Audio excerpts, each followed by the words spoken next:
सबसे पहले आप सबकी खिदमत में आदाब। आज के जलसे में डायस पर बैठे सभी बुजुर्ग और सभी इनवाइटीज, दोस्तों, उर्दू जर्नलिज़म की जब बात होती है तो इसमें दो चीज़ है, एक उर्दू और दूसरा जर्नलिज़म। उर्दू के बारे में तो शायद जितनी भी बात की जाए वो कम है। उर्दू ज़बान में जो मोहब्बत है और जो ताकत है वो शायद बहुत कम ज़ुबान में है। आज की तारीख में जब मैं जर्नलिज़म का बात करता हूं और जब दोनों को मिलाकर उर्दू जर्नलिज़म का बात करता हूं तो सबसे अहम बात मैं यह समझता हूं कि जो आपके लिए एक बहुत बड़ा चैलेंज भी है और इस चैलेंज से आपको सही तरीके से लड़ना है और आगे बढ़ना है। वो चैलेंज है टेक्नोलॉजी का। ये टेक्नोलॉजी के कारण आज जर्नलिज्म सोशल मीडिया के सामने थोड़ी कमज़ोर पड़ती दिखती है और इसलिए इस चीज़ को आप कैसे लड़कर आगे आएंगे ये सोचना है। और ख़ास करके जो बड़े मैनेजमेंट ग्रुप है मीडिया के, उनके लिए ये और भी अहम बात है। ये कोई जर्नलिज्म से जुड़ा हुआ चीज़ नहीं है। बदलते वक्त में हर जगह चीज़ें बदल रही हैं। आप क्रिकेट में देखिए, पहले 5 डेज मैच में 50,000 लोग जाकर देखते थे मैच। उसके बाद ज़माना आया 50 ओवर्स का, वनडे इंटरनेशनल का, और अब आ गया 2020। और सुनने में आया है कि दुबई में अब 10-10 भी शुरू होने वाला है। तो वही चीज़ जर्नलिज्म और मीडिया में भी है। अब 24 घंटे वेट करके अगले दिन का अखबार के लिए किसी को उतना सब्र नहीं है। सोशल मीडिया में 2-2 मिनट पे नई खबर आती है। वो सही है या झूठ है वो बात की बात है, लेकिन हर 10 मिनट में खबर जरूर आती है। तो उसको आप एक अपने प्लेटफॉर्म पर एक नए तरीके से कैसे उसको पेश करें, ये एक बहुत बड़ा चैलेंज है। और इसीलिए प्रिंट मीडिया, इलेक्ट्रॉनिक मीडिया और अगर आप इसको कहें तो सेल फोन मीडिया, ये तीनों को एक साथ चलने की ज़रूरत है। और कोई भी बड़ा ग्रुप हो, आपको एक दूसरे से राइवलरी से ज़्यादा उनसे मदद लेने की ज़रूरत है। आज जर्नलिज्म की जब बात होती है, जर्नलिज्म में प्रोफेशनलिज्म बहुत ऊंचे दर्जे का है। और वो किसी भी लैंग्वेज, किसी भी भाषा में क्यों ना हो, इंग्लिश में हो, हिंदी में हो, तेलुगु में हो, उर्दू में हो, सभी अखबारों में बहुत अच्छे अच्छे आर्टिकल लिखे जाते हैं।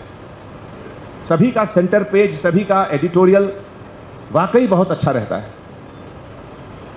तो अगर आप तेलुगु के एडिटर हैं या अगर आप उर्दू के एडिटर हैं, तो क्या आप अपने रीडर को 2 घंटे के अंदर आज तेलुगु पेपर के सेंटर पेज में क्या क्या सब्जेक्ट आया उसको आप ट्रांसलेट करके आप दे सकते हैं क्या अपने रीडर को?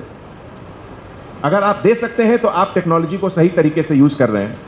और ये कोई बड़ी चीज़ नहीं है कि आपको ट्रांसलेशन खरीदना, किसी को बुलाना होगा और 50,000 रुपये का सैलरी देना होगा, कुछ नहीं। गूगल में ये फैसिलिटी है, गूगल ट्रांसलेट में ये फैसिलिटी है कि किसी भी लैंग्वेज के स्क्रिप्ट को 2 मिनट के अंदर ट्रांसलेट कर सके। तो अब ये जो लैंग्वेज का जो एक बैरियर है वो बैरियर नहीं रहा।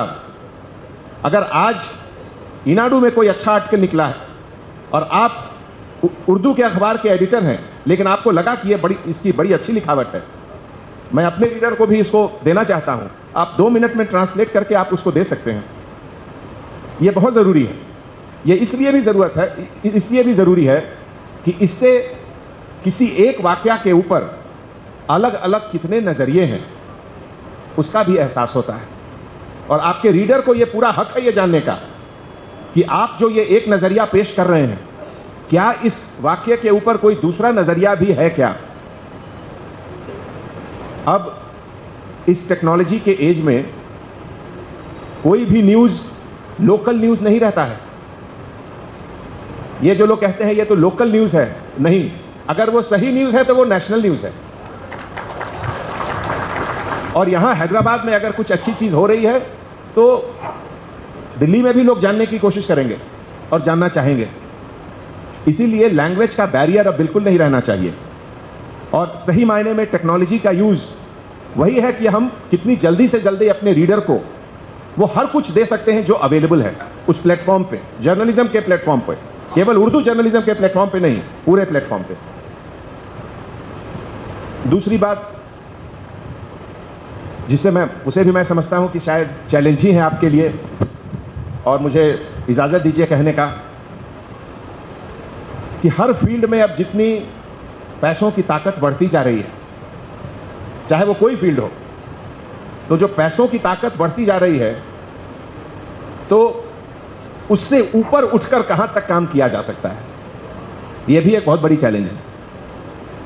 आज की तारीख में चाहे वो बड़े बड़े इंटरनेशनल टीवी चैनल हो या नेशनल चैनल हो या नेशनल अखबार हो या लोकल यहां के अखबार हो, सबके ऊपर कुछ ना कुछ स्टैंप लगता है, ये उनका, ये उनका, ये उनका, ये उनका। क्या हम उससे ऊपर उठ सकते हैं? कहां तक वो संभव है? और अगर पॉसिबल है तो क्या हम रीडर्स को, जिसे कहते हैं एक ऑब्जेक्टिविटी, वो ऑब्जेक्टिविटी दे सकते हैं क्या? आज किसे वक्त है कि किसी एक वाकया के बारे में 4 अखबार पढ़े और 2 घंटा लगाए? उतना वक्त नहीं है। तो आपसे भी उम्मीद करेगा कि आप ऑल्टरनेट व्यूज भी लिखें कि हमारा सोचना यह है, हमारी समझ यह है, लेकिन कुछ लोग ऐसे भी इसको समझ रहे हैं। दोनों एस्पेक्ट रहे उसमें। तीसरी चीज मैं यह कहना चाहता हूं दोस्तों कि आज आप और हम यहां खड़े हैं, बैठे हैं, हमारी सबसे बड़ी ताकत क्या है? हमारी सबसे बड़ी ताकत है कि हम एक ऐसे देश के सिटीजन हैं जहां 70 साल से डेमोक्रेसी का पर्चा बुलंद है। आज अगर आप जापान, कोरिया से लेकर इधर अटलांटिक ओशन तक देखें तो शायद ही कोई देश होगा जहां सही माने में डेमोक्रेसी 70 साल से बरकरार है। वो हिंदुस्तान है। तो इस हिंदुस्तान के डेमोक्रेसी के लिए बहुत जरूरी है कि यहां हर व्यूज, हर ओपिनियन को ऊपर रखने का मौका सबको मिलना चाहिए, और वो जिम्मेवारी आपकी है। चाहे वो कोई फिलॉसफी हो, चाहे वो कोई रिलीजन के बारे में बात हो, चाहे वो किसी पॉलिटिकल डेवलपमेंट के बारे में बात हो, ये सब चीज को पब्लिक के सामने सही मायने में रखना आपका काम है। लेकिन सबके सामने रखने में इस बात का जरूर जहन में रहे हमेशा कि सही तरीके से हो, जिसको कहते हैं इन गुड टेस्ट, जिसमें लोगों को बुरा लगे लेकिन अंदर से तकलीफ ना हो। इसका मतलब यह कि अब जैसे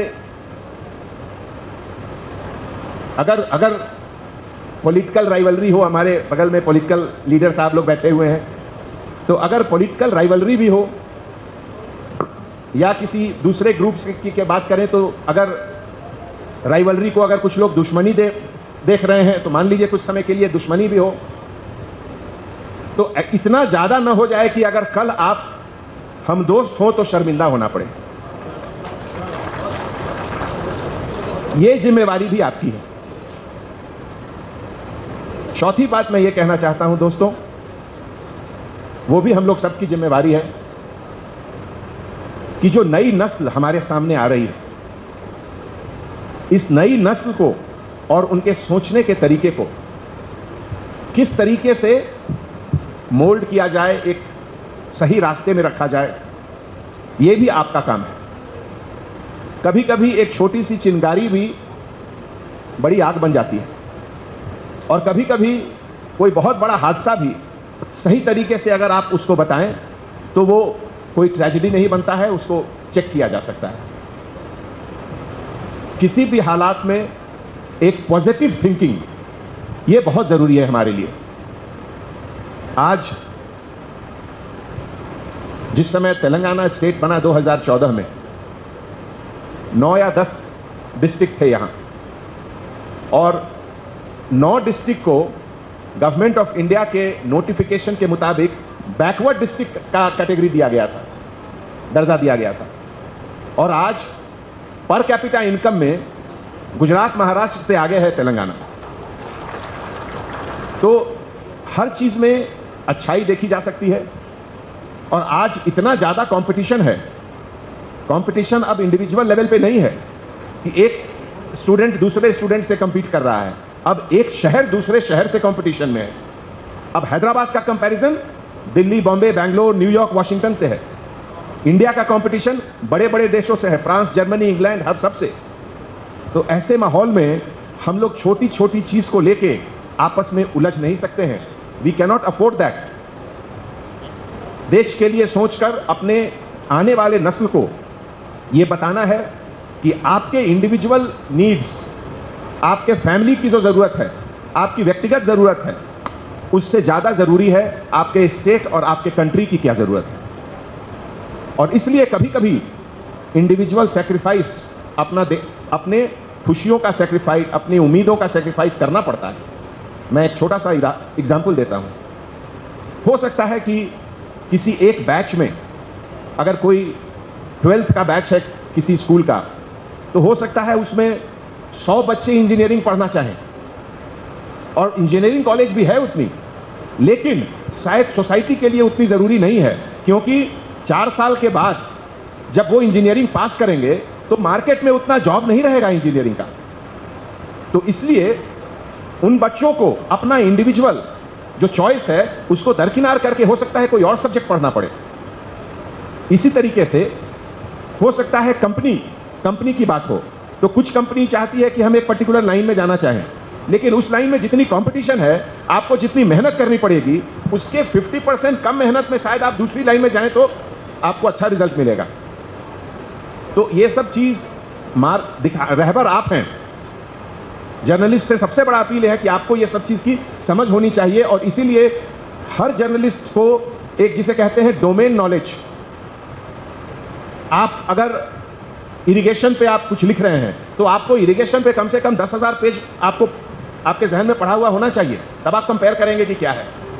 अगर आप एग्रीकल्चर पे लिख रहे हैं, मिनिमम सपोर्ट प्राइस के बारे में लिख रहे हैं, तो आपको उसके बारे में उत्तर प्रदेश में क्या हुआ, बंगाल में क्या हुआ, महाराष्ट्र में क्या हुआ, केरला में क्या हुआ, अच्छी तरीके से जानकारी होनी चाहिए, जिसमें कि आप जो भी अपने रीडर को बता रहे हैं वो उसका समरी उसको बहुत अच्छा लगे।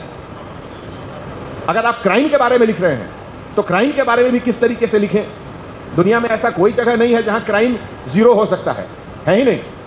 जहां अच्छाई है वहां बुराई भी रहेगी, जहां अच्छे लोग हैं वहां क्रिमिनल भी रहेंगे, जहां क्रिमिनल रहेंगे वहां क्राइम भी होगा।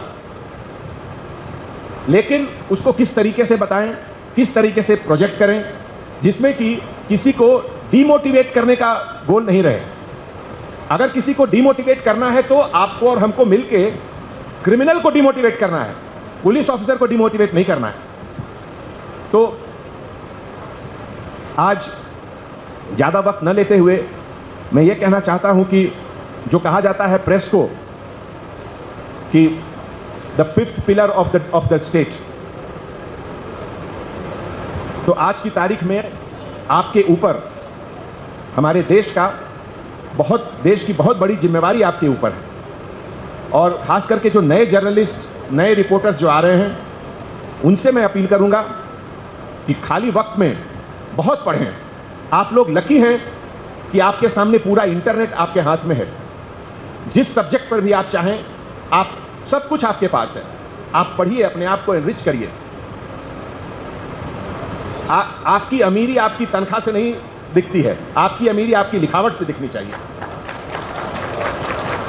और जो सीनियर यहां हैं, मैनेजमेंट के लोग, एडिटर्स, उनसे भी मैं अपील करूंगा कि आपका काम है हाथ पकड़ के नए राइटर्स को एनकरेज करना। मैं बहुत देखता हूं नए नए जो रिपोर्टर्स आते हैं, उनके अंदर जितना जोश रहता है, उनके अंदर जितनी खुशी रहती है कि हाँ मैं कुछ लिखूं, उनको सपोर्ट चाहिए आपका। पुलिस डिपार्टमेंट की तरफ से जहां तक भी होता है हम लोग जरूर मदद करते हैं। और हमारे डिपार्टमेंट में लगभग हर डिस्ट्रिक्ट में स्टेट लेवल पे पीआरओ हैं, और जो भी चीज़ की ज़रूरत होती है वो तुरंत जल्दी से जल्दी शेयर करते हैं। एक और चीज़ मैं ख़त्म करने के पहले कहना चाहता हूँ कि पुलिस डिपार्टमेंट में बहुत बार प्रेशर होता है कि सर आप ये बताइए वो बताइए, लेकिन कुछ एक वक्त इन्वेस्टिगेशन जब शुरू में चल रहा है तो इन्वेस्टिगेशन की बारीकियत को बताना ठीक नहीं होता है। वो उसके दो कारण हैं। पहला तो ये कि अगर वो क्राइम अभी पूरे तरीके से सॉल्व नहीं हुआ है और इनिशियल लीड्स हैं, वो लीड बहुत तरह के लीड हो सकते हैं। अगर 10 लीड है तो एक लीड सही होगा, 9 लीड उसके गलत होंगे। लेकिन वो 10 लीड अगर आपको हम बता दें अभी, तो हम क्रिमिनल को अलर्ट कर रहे हैं कि कैसे तुम बचो, कैसे तुम भागो। तो पहले जितना कम समय में, जितने कम रिसोर्स में हम लोग उसको पकड़ सकते थे, वो ज़्यादा लगेगा। और आज की तारीख में सबसे बड़ी चीज़ है रिसोर्स का ऑप्टिमम यूटिलाइजेशन। अगर किसी एक क्राइम को इन्वेस्टिगेट करने में मैं 5 लाख रुपए खर्च कर रहा हूँ, 5 लाख रुपए खर्च मतलब हर इन्वेस्टिगेटिंग ऑफिसर्स को सैलरी मिलता है। अगर वो गाड़ी में गया कहीं दूसरा स्टेट तो पेट्रोल भरना पड़ता है, वहाँ कहीं रहेगा तो होटल में उसको खर्च करना पड़ता है। तो ये सब चीज़ भी बचाना आपका और हमारा काम है। और इसीलिए मैं हमेशा कहता हूँ कि आप में और हम में फ़र्क कोई नहीं है। आप भी पुलिसमैन हैं, हम भी पुलिसमैन हैं। फ़र्क है कि हम खाकी पहनते हैं, आप सिविल ड्रेस में हैं। तो दोस्तों, मुझे बहुत अच्छा लगा आप लोगों से मिलकर, और एक बार फिर मैं तहे दिल से आप लोग का शुक्रिया अदा करना चाहता हूं। और आज के इस अच्छे मौके पे सभी को पुलिस डिपार्टमेंट के तरफ से बहुत बहुत मैं आपको हार्टी कॉन्ग्रेचुलेशन, शुभकामनाएं सब देना चाहता हूं। हर चीज़ में हमारे हैदराबाद शहर और तेलंगाना का अच्छा नाम है, जर्नलिज्म में भी बहुत अच्छा नाम है। मैं उम्मीद करता हूं कि आने वाले समय में आप में से नेशनल लेवल पे और अच्छे से अच्छे लोग आएँ, और हम आपके साथ हैं। हमारे तरफ से जो भी मदद आपको मिलना चाहिए मैं ज़रूर करूँगा। शुक्रिया।